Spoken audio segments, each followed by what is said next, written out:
Returning to our top story, as we've been reporting, the Treasurer Jim Chalmers has handed down the mid-year budget update. It has revealed an almost $27 billion deficit for this financial year, with the budget not expected to return to balance for another decade.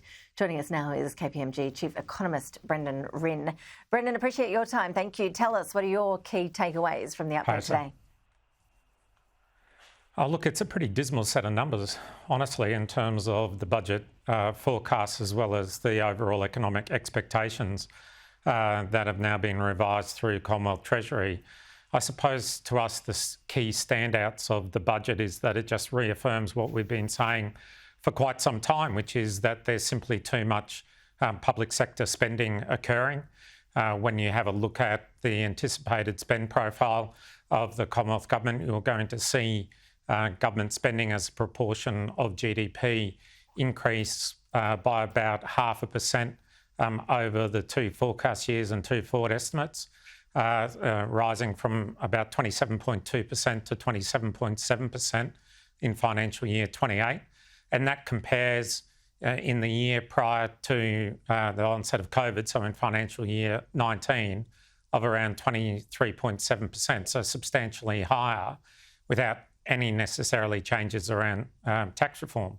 So what that ultimately means is that we're just going to be running larger and longer budget deficits, which is worrying.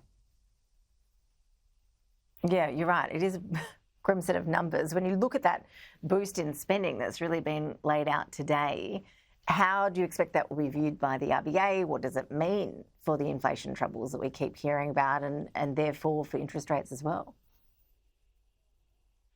Well, I mean, the simple ratio is that there's 2 for 1 coming out of the budget. So for every $1 of additional tax receipts or receipts that are earned by the Commonwealth Government, they're spending 2. So that's obviously inflationary. It can't not be.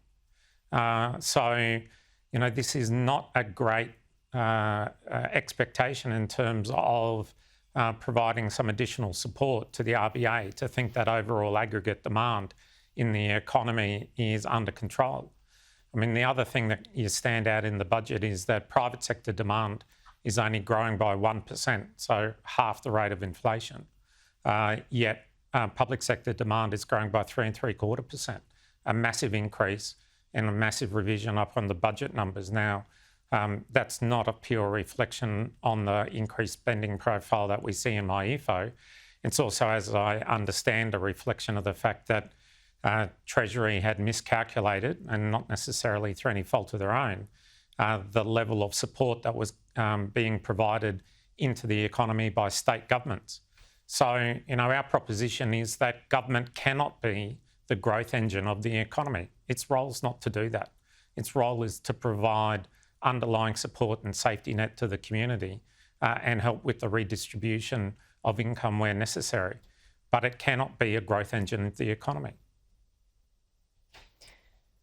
Brendan, when you look at the gloomy outlook, I mean, it's only likely to get gloomier, isn't it? If we expect China's economy to continue to be in trouble, there's Donald Trump's trade tariff threats looming as well.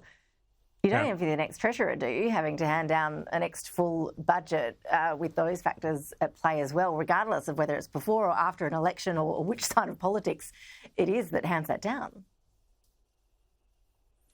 So that's right. But, you know, under the perspective of, you know, spending restraint, there is no spending restraint in what we're seeing here. Of course, you know, the 2 for 1 could have been worse. It could have been 3 for 1 or 100 for 1, you know, in which case 2 for 1's not a bad outcome. But it's not 1 for 1, and it's not, you know, less than 1 for 1, which is ideally what you need to be doing in terms of having some form of harder economic management around the expenditure profile of the country.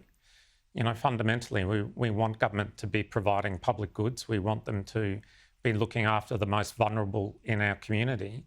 But we also want it done in a fiscally responsible way. And unfortunately, what we're seeing is that rise in government spending as a proportion of GDP is not sustainable. Brendan, Rynne, thank you so much for your analysis, as always. Certainly sets the scene, doesn't it, for the federal election and the debate over responsible economic management. We're all looking forward to that. Brendan, thanks for your time.